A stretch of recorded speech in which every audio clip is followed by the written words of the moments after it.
first speaker is well known, Professor Adarsh Chaudhary, and he will be talking on acute pancreatitis, the recent advances. Thank you very much for inviting me here.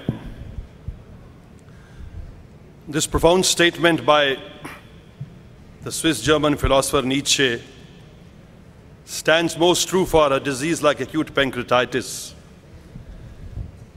10 years back, what were facts now appear as mere interpretations, and what were conclusions at that time now appear as mere impressions.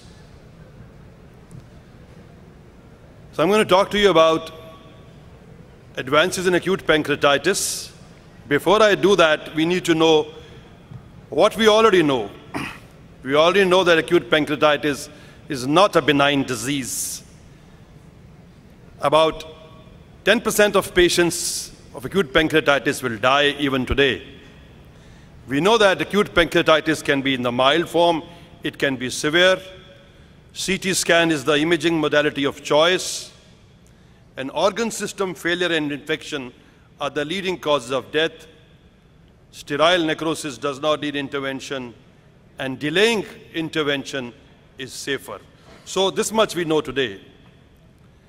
What have we known in the last 10 years or so? We've rephrased the terminology. We better understand the pathophysiology of this disease. We are somewhere to understand how can we assess severity of this disease. We've improved our supportive management, and the biggest change has been the advent of minimally invasive techniques for intervention, and also a paradigm shift in the strategies of using these methods of intervention. Many years back, when we used to discuss about acute pancreatitis, people never used to give an answer. They used to say, why don't you go in the literature and find out a consensus statement of that?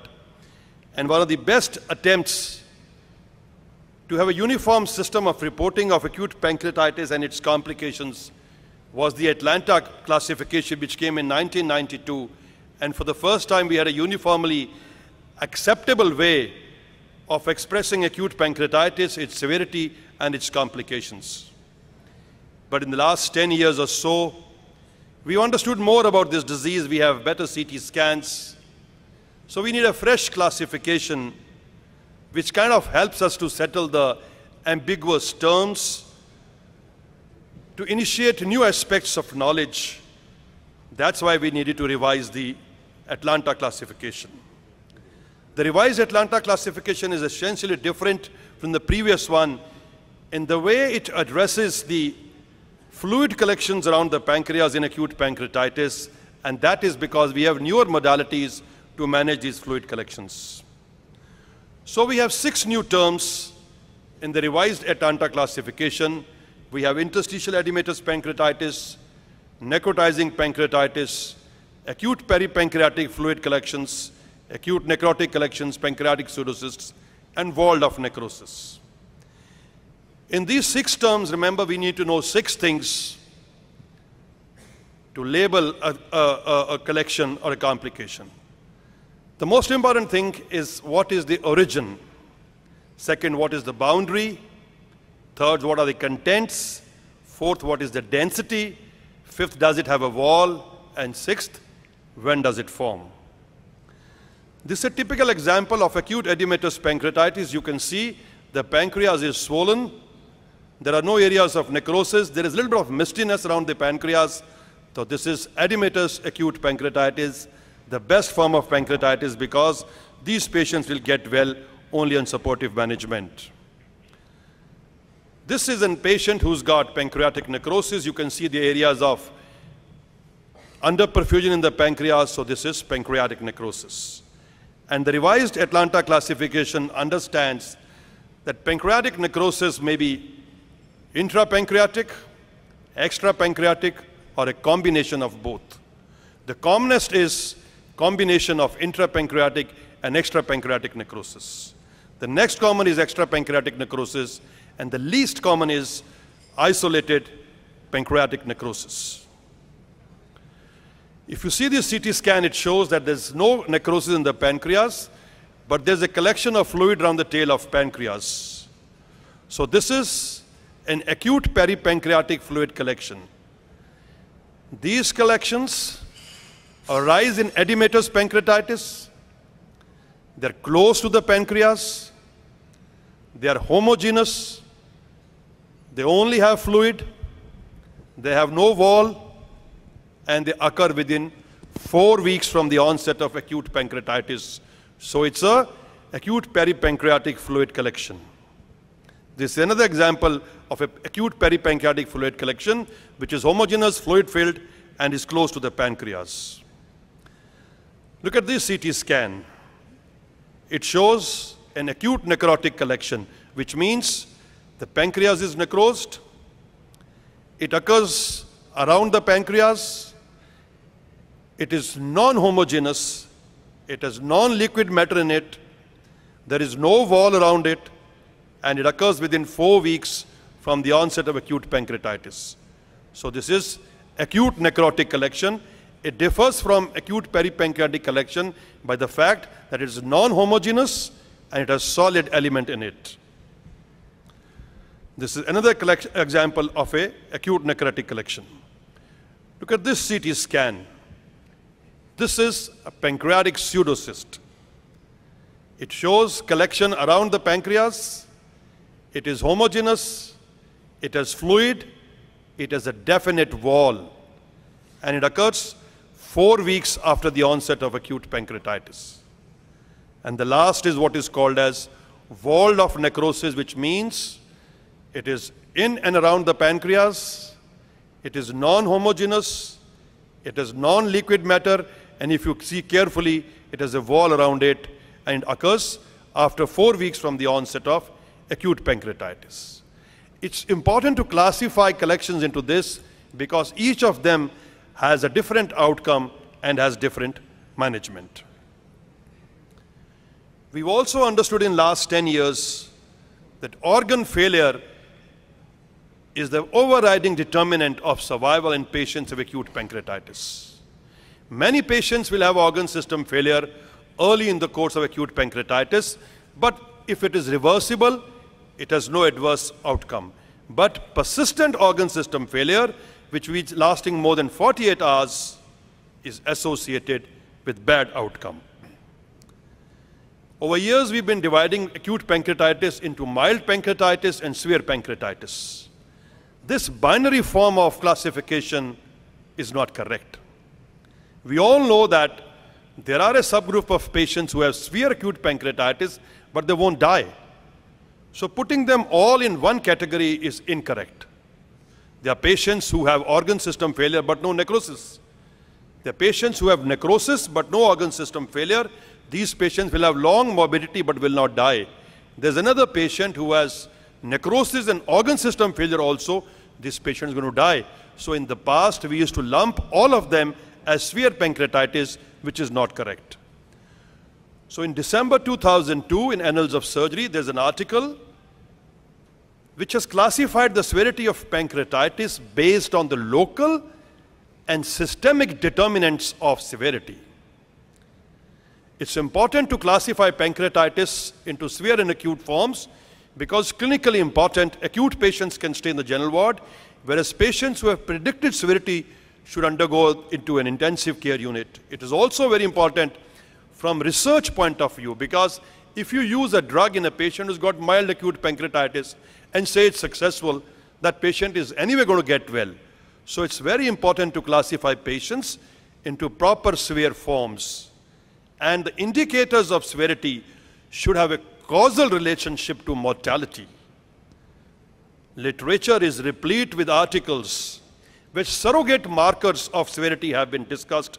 That is good for statistics, but in objective life, we need definite parameters to assess severity.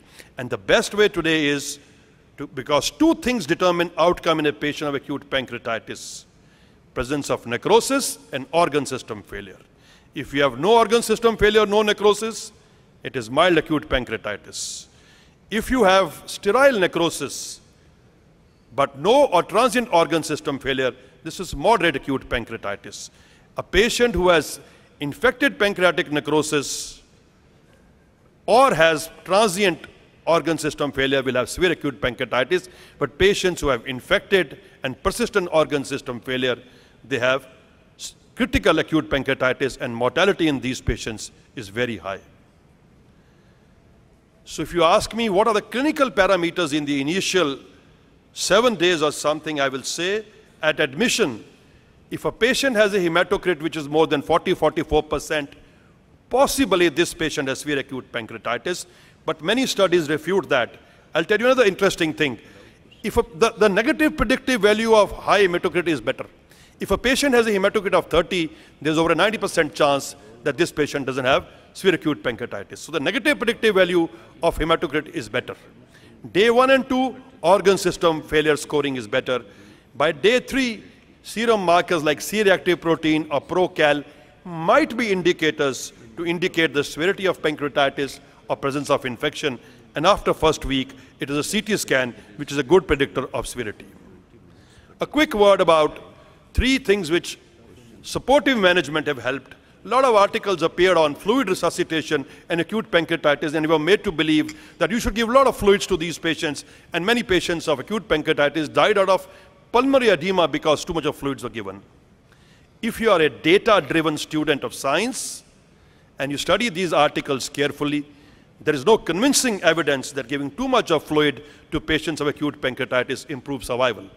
They should have adequate fluid, but pumping too much of fluids does not improve survival. We all know that prophylactic antibiotics to decrease the incidence of pancreatic sepsis, no role. Nutritional support in patients who have severe acute pancreatitis can alter morbidity, and some studies show possibly alter mortality also. Conventionally, we've been delaying surgery or intervention in acute pancreatitis and necrosis is, if you operate after 4 to 6 weeks, the necrotic tissue has separated from the viable pancreas and surgery becomes easier. We now realize that delayed intervention in pancreatic necrosis is better because there is definite evidence that open necrosectomy induces collateral damage. If you have a patient who's got a borderline organ system failure, you do an open necrosectomy, you'll push this patient to go on a ventilator or might need dialysis. Second, surgery, like I said, may worsen organ system failure, and interestingly, there is evidence that some of these patients may not need surgery. Earlier, we used to think if you document presence of gas in the necrotic tissue, 100% indication for surgery. But if this patient is sitting up and reading the newspaper in the morning, you don't have to operate him, and there are reports in literature where patients have been managed conservatively. So what I'm going to tell you is that delayed intervention in these patients helps in many ways. Early intervention in acute pancreatitis, only indication today is abdominal compartment syndrome, which we are realizing that acute pancreatitis is one of the commonest causes of compartment syndrome. These patients have a problem with blood gases, they have renal problems. So sometimes you have to do a laparoscopy in these patients to relieve the intra-abdominal hypertension.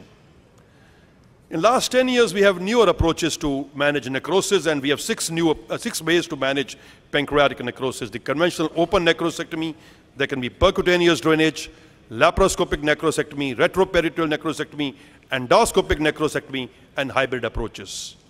Let me tell you right now that none of these procedures has been shown to be superior to others because they've been applied in a selected subgroup of patients in a heterogeneous population in a center which is skilled in one procedure. To say one is better than others is not correct. Open necrosectomy is the gold standard of managing patients with pancreatic necrosis. And the best way is to put 2 large bore drains to do lavage and manage these patients. But there has been a criticism to the fact that it induces collateral damage. There are complications like enteric fistulae, pancreatic fistulae, bleeding and wound problems. But I believe open necrosectomy is the best way to manage patients because that's the only way to do a complete necrosectomy. It helps you manage complications like if you have colonic necrosis, you can do an ileostomy. If you have small bowel damage, you can do a resection. You can insert a feeding jejunostomy, and also if it's also an acute pancreatitis, you can do a concomitant cholecystectomy also. There are many minimally invasive techniques, and they have been classified by John Windsor based on the technique and the access route. So you can use an endoscope, a laparoscope, or a nephroscope, and these have been variously used. One of the commonly used ways to manage pancreatic necrosis is a percutaneous drainage. And these drains may be inserted transperitoneally or retroperitoneally. They are easily available. Earlier it used to be an adjunctive treatment. Now we have evidence they may be a primary treatment. They are easy to use, but the problem is that though easy to insert, very difficult to manage. If you've been in a center where the radiologist does it, these tubes get dislodged, they get blocked, they need irrigations, and we don't know how many catheters do you need, what should be the size of them, when should they be removed, and there's a big problem of developing a pancreatocutaneous fistula once these drains are removed. There are various ways to manage necrosis laparoscopically. There is no consensus that one approach is better than others, but most laparoscopic surgeons do the video-assisted retroperitoneal debridement, and there are a lot of studies which have shown good results with it. And in this whole game, the endoscopists have also jumped in, and they do a endoscopic drainage going to the posterior wall of the stomach. They open up, do a necrosectomy, and what is called as direct endoscopic necrosectomy. And this is a paper which the endoscopists quote in every meeting these days, which was a study published in JAMA of just about 20 patients, where it was shown that endoscopic procedures were better because they did not induce organ system failure. There was no greater incidence of pancreatic fistulae. The mortality was less, but there were only 20 patients in this study. The challenges to my mind for the endoscopists are they do it in only patients who have necrosis just behind the stomach, small amount of necrosis. If the quantum of necrosis is high, it becomes very difficult to manage these patients.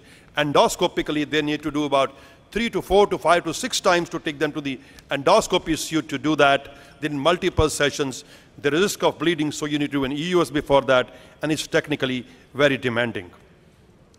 An interesting paradigm shift occurred in the management of pancreatic necrosis, putting together 3 things. One was, since we realized that percutaneous drainage is effective. Second, we realized that minimally invasive necrosectomy works. And third, we realized that delayed intervention is safe. Putting these 3 thoughts together, the concept of step-up necrosectomy came, and the PANTER trial, which has been so widely quoted, which came from the Dutch centers, showed that if you have a patient who's got pancreatic necrosis, you should postpone intervention as far as you can. If the patient gets unwell, do a percutaneous drainage. If still doesn't improve, insert another drain. If doesn't get well, you can do a video-assisted debridement or do an endoscopic necrosectomy. And they showed that in nearly 30% of patients, surgery could be averted.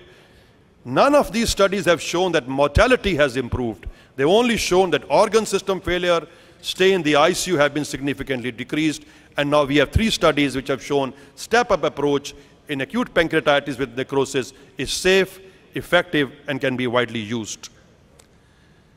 I personally believe that acute pancreatitis is a dangerous disease. Patients who have severe disease, they have a problem. When I was young, I saw this movie.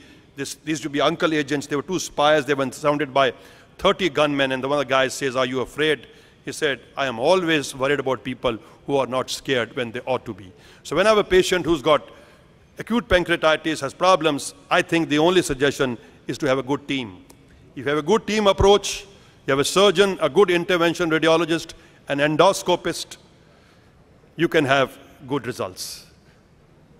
And I'll be very happy to answer any questions. If you have not understood what I said, even I don't understand what is happening to acute pancreatitis. Every 2 years you have to update what you know, and what you used to say changes every 4 or 5 years. Thank you very much.